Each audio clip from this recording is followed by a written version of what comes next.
Labels. They're on clothes, they're on jars, and they're on us. The Wikipedia page for labeling says that using a label is describing someone or something in a word or short phrase. Sounds great, but is it that simple? Labels can be helpful. They mean we can easily communicate things about ourselves to each other. You might call me a creator, a streamer, a creep, a weirdo. Labels can help us find a sense of self, help us find like-minded people, and be part of a community. You can find people who relate to you and find comfort in shared experience, and that's really lovely.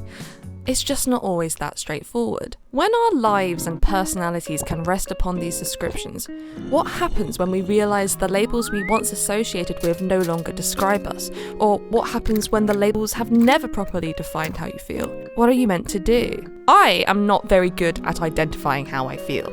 I feel many things. Trying to define things like my sexuality and gender, it feels like going through an endless keyring when no key I try quite fits in the door. Why does this closet have a lock on the inside? I can't come out. And when so many people so firmly know how they feel, as a perpetually confused person, I find that intimidating. What do you mean you know you're straight? What do you mean you know you're gay? I know nothing. All I know is a good deal. I'm sorry. Today's video is sponsored by Incogni. There are businesses that work by collecting and selling your personal information. This can result in annoying interruptions like spam calls and emails. To be honest, I'm not sure who is falling for these. Do you take me for a fool? INSTAGRAM? Get out of my inbox. What's worse is that the trading of your data can put your privacy at risk, with threats such as online stalking, identity theft, and doxing. And as someone who spends a lot of their time online, and on top of that has many eyes on them, that's a big deal to me. Incogni scans the net for your personal data being unnecessarily held by data brokers, and then, once they find it, they send a team of code monkeys to destroy. That's not how it works. Oh, that would be so funny though. That should be how it works. You should write that down. I signed up to Incogni months ago and it's still working hard. Thank you, monkeys. What? For a very good deal of 60% off of Incogni, go to incogni.com/owiebrainhurts and use code owiebrainhurts to start protecting your privacy today. That's incogni.com/owiebrainhurts with code owiebrainhurts for 60% off an annual Incogni plan.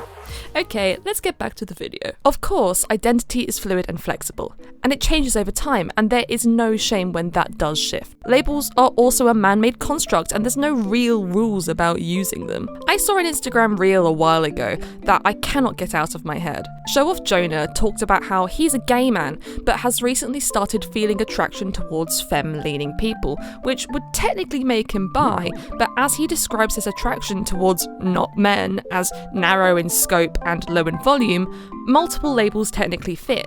Bi and pan overstate my interest a little, but they give me the courage to explore the new space. Queer is big and comfortable on a personal level, but it doesn't communicate a specific idea to other people. And gay is not technically accurate, but it is a better predictor of how I'm going to interact. And I think this is so interesting. First off, who says you can't use multiple labels? Who are you going to contact? The sex police? But also, this summarizes how I feel. I don't feel strongly towards any gender or sexuality labels, and I could attribute various labels to how I feel, but none of them would feel completely accurate. In fact, ironically, a more helpful label for me to use might be unlabeled. There's actually a flag and everything for this, which I guess defeats the point in a sense, but yeah, maybe one of you could put me in this section. I'm definitely as well known as these people. The easiest way to describe how I feel is to say that I'm a person who likes people. Like, if we're really trying to boil down the kind of people I'm interested in into some labels, I'm gonna need people to start turning up with flags for things such as, I like nerdy gamer boys. Actually, that just might be the bisexual woman stereotype. I don't know, man. Shut the hell up. Leave me alone. Whatever. Bisexual women, I have the utmost respect for. I think them and their boyfriends. I just don't personally feel benefit from describing myself with boxes. Oh, hold on a second. Back when I was waiting to get assessed for autism and ADHD, someone pointed out to me that if I didn't want to label things like my gender and sexuality, why would I want to know if I was autistic and had ADHD? How it feels in my head is that gender and sexuality aren't very quantitative. There's no test for how gay someone is.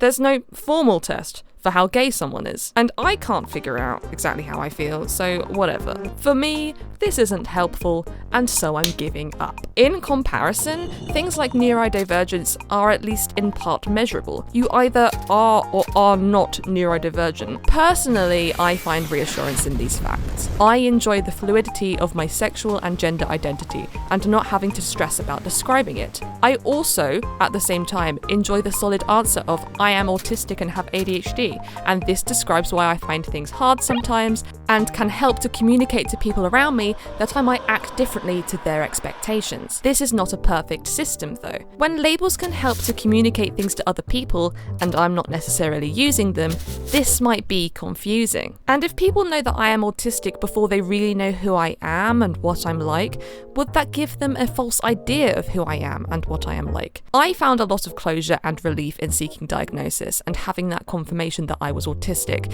but there are plenty of people who feel the opposite way. They don't feel like they need to have that solid answer. They are just who they are. Oh, there you go. That sounds familiar. That's how I feel about sexuality and gender labels. It's almost like being alive isn't a one-size-fits-all experience or something. We're all different. We all feel different and interpret the world differently. And sometimes societal expectations should just not be seen that deeply. So long as you're not hurting yourself or other people, you should be able to identify how you please. If people don't like it, tell them it's not that deep. Find something to worry about that is more worth your time. Sorry, I am a bit caught up still about hating on the haters. I guess the takeaway here is to consider if labels widen your world or constrict it. Thinking outside of the box might bring you more clarity than climbing into one. And does this all even matter that much? Whatever. There's no right answer here. This is just my personal thoughts on it and how it impacts me. And I just want to poke your brain and see, do you relate to me? Do you feel the complete opposite way? There's no right answers. Let me know. Let's talk about it. I actually found some screenshots from times where I've talked about it. I am a woman in the same way a tomato is a fruit. Yep, my gender is whatever Grognak the Destroyer Tanya Law's gender is. That is Call Me Kevin's no-pixel character. I want to look sad and sassy. That's the look I'm going for. Kind of pathetic, but also like, ooh, they have an edge to them. I'm whatever gender you think I am. I do not mind or care. And, yeah. Thanks for being here, and thanks for watching, and I'll see you soon.